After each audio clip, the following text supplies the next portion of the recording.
BJP পুরোদস্তুরভাবে কোণঠাসা এবং NEET থেকে শুরু করে এখন যা চলছে আন্দোলনে দমন পীড়ন সবেতে গোটা দেশ জেগে উঠেছে এবং বিজেপির সরকারের সমালোচনা করছে।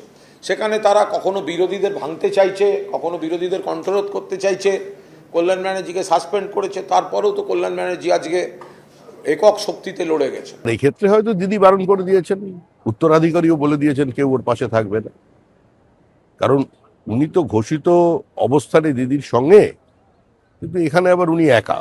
তার মানেটা কি? কোনো জায়গা থেকে বারণ আছে, মানে আবার তৃণমূল ভাঙে।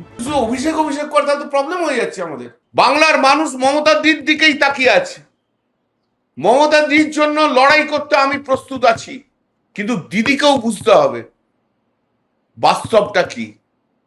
দিদি যদি বাস্তব না বোঝে তাহলে দিদি যে দল তৈরি করেছে দিদি নিজের হাতে সেই দল শেষ করবে। 1 লাখ কল্যাণ ব্যানার্জিকে বিজেপি ভয় খায়, বুঝতে পেরেছো?